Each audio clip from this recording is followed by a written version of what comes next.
saya hadapi, saya sampai hampir ngebanting laptop. Saya juga pernah gagal, saya juga pernah sampai minusnya itu kisaran 3M pernah gitu kan. Tapi itu ditanggung bareng-bareng, nggak mungkin sendiri. Kalau udah sampai MM-an pasti kita barengan sama orang.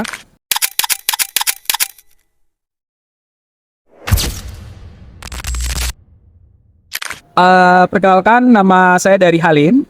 Saat ini saya alhamdulillah sudah menempuh gelar magister di dunia ilmu komunikasi.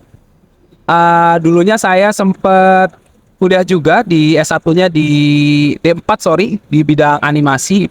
Jadi kalau dikatakan saat ini saya masih berkecimpung di dunia animasi ya. Karena emang dari awal saya kuliah itu mengambil jurusan animasi.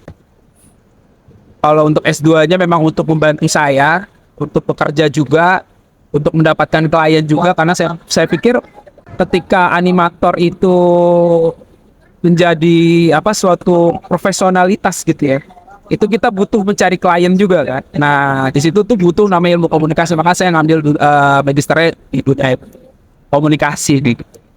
Kalau ditanya sudah berapa lama saya berkecimpung di dunia animasi, itu sejak di 2015 saya ingat, saya masuk kuliah 2014 di semester 2, di semester 4 alhamdulillah saya langsung dapat klien dari Kementerian Sosial. Jadi memang dunia kreatif digital ini tuh sangat menjanjikan sih buat teman-teman.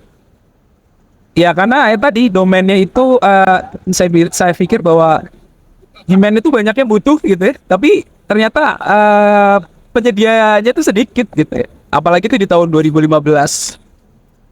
Itu sih mungkin perkenalan yang bisa saya sampaikan.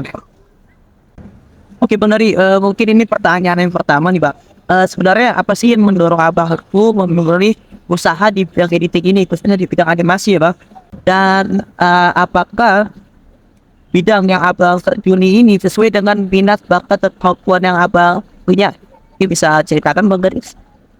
Kalau ditanya tentang dunia kreatif itu sebenarnya awal mulanya memang karena saya tuh suka gambar ya. Awal mulanya suka gambar, dan dulu memang kalau dibilang dunia kreatif itu kan baru ya bagi orang-orang yang lulusan akademisi ya. Salah satunya kita SMA ya kan, dari SD, SMP, SMA tuh jarang kalau dikasih tahu bahwa gambar itu bisa menghasilkan sesuatu, itu jarang kan ya kan. Biasanya orang tuh baru tahu after dia dari lulusan SMA gitu, baru dia nyari sendiri gitu kan. Kalau emang dia senang seni dari awal gambar, biasanya dia masuk jurusan seni gitu kan. Nah kebetulan memang aku tuh dulu ngambilnya di kuliah jurusannya memang animasi gitu. Jadi ya karena pas lulus dari SMA nggak pernah punya pemikiran buat masuk ke dunia digital atau dunia kreatif gitu ya. Akhirnya masuk ke kuliah ngambil animasi, ya belajar di sana. Dari itulah saya step mulai awal kenapa saya ngambil ke dunia kreatif gitu ya. Salah satunya di bidang animasi gitu. Sebenarnya ada pertanyaan menarik. Gimana sih Abang mulai untuk menempuh di bidang animasi ini? Dan mungkin sekarang kan masih jarang di Indonesia ini yang mau terjun di bidang animasi itu, dan bisa dilihat juga hasil karya animasi dari Indonesia itu masih sedikit dibanding negara-negara lain. Ini bisa banget karena Oh iya. Tadi sebenarnya dia di awal tadi udah sampai dia. Jadi memang di awal itu karena saya ngambil kuliahnya emang jurusan animasi. Awalnya sih pas masuk dunia animasi itu kita nggak punya gambaran ya, karena di awal saya masuk itu 2014. Animasi itu di Indonesia bisa dikatakan belum semasif sekarang ya. Maksudnya belum banyak yang menggunakan gitu. Kalau sekarang kan bahkan iklan-iklan aja udah menggunakan animasi ya. Nah, pada saat itu emang belum pernah tahu apa sih tujuan saya masuk dunia animasi gitu ya. Pokoknya saya kuliah memang rencananya itu mau jadi sutradara awalnya, dan memang saya ngambil animasi karena saya seneng gambar. Ya kalau dikatakan ya memang ada kursusnya, ada kuliahnya juga ada ya. Dan kursus alhamdulillah itu dapat dari pemerintah, namanya itu BDI atau sebutannya itu Balai Diklat Industri. Nah itu dari Kementerian Perindustrian.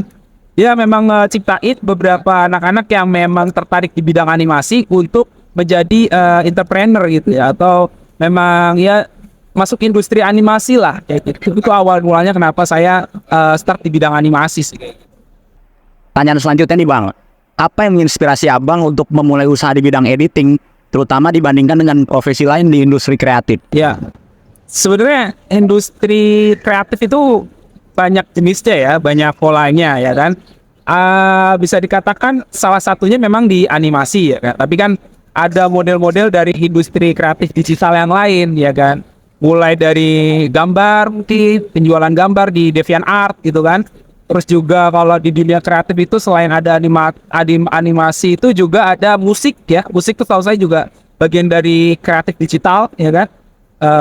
Kenapa saya ngambil animasi dan apa yang menginspirasi saya itu karena ya awal mulanya itu saya berpikir gitu setelah saya masuk ke dunia animasi, setelah saya belajar animasi saya kenal nih tokoh-tokoh, salah satunya kayak Andrea Surya ya kan. Habis itu ada beberapa lagi tokoh yang memang saya kenal itu orang-orang Indonesia kayak Pak Rizan, itu juga salah satu yang menginspirasi saya. Dia ketua AINAI Indonesia kayaknya ya kalau nggak salah dulu, entah sekarang masih atau enggak karena sudah lama nih saya nggak berkutik sama orang-orang organisasi gitu ya. Salah satunya di bidang animasi tadi.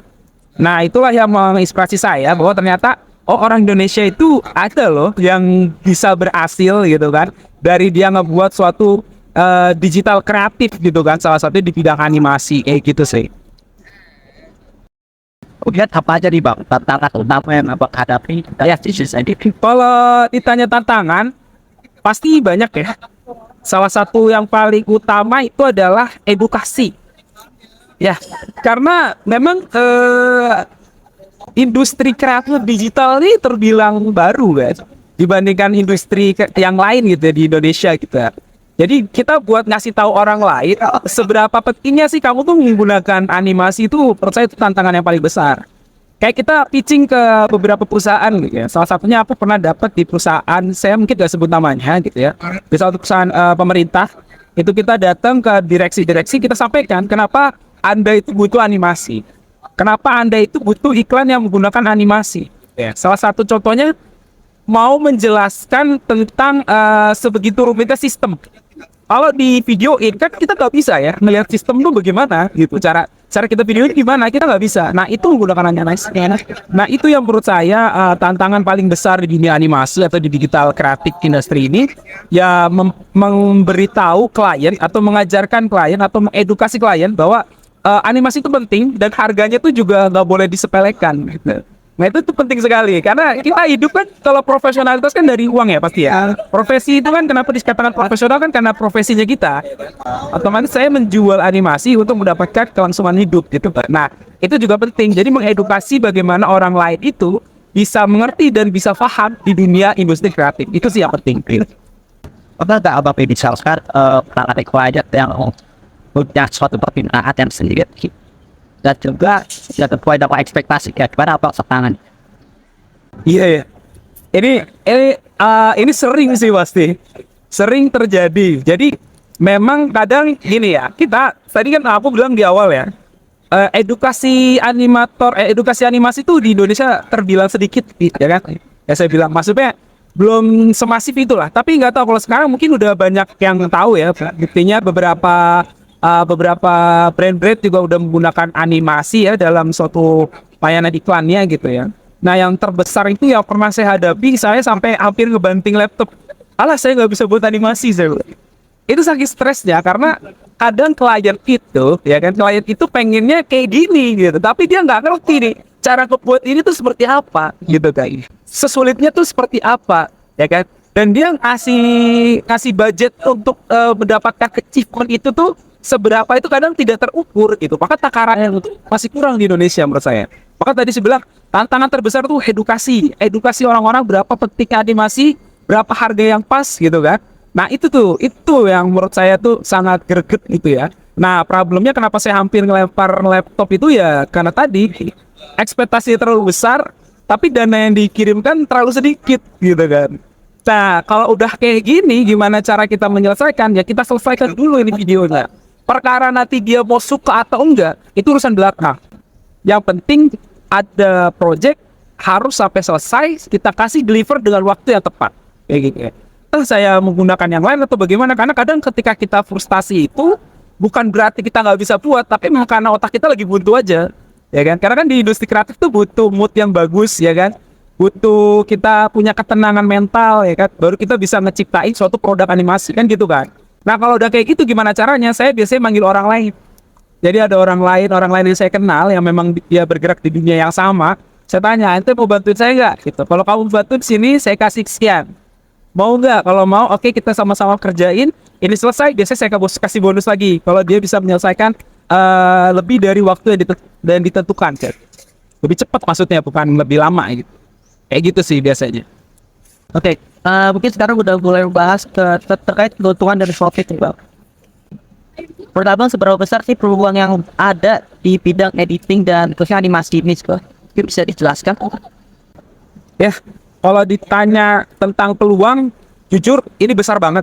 Karena tadi saya udah bilang, animasi di Indonesia masih sedikit. Orangnya pasti bisa diketahui lah siapa orangnya. Dia lagi. Begitu pula dengan industri yang berjalan. Maksudnya kayak studio-studio yang ada di Indonesia itu juga masih sedikit. Dan kalian tinggal pilih, kalian mau ikut sebagai anggota dari studio atau kalian ngebuat studio sendiri. Walaupun kalian ngebuat studio sendiri, kalian nggak telat karena ini masih terbilang baru.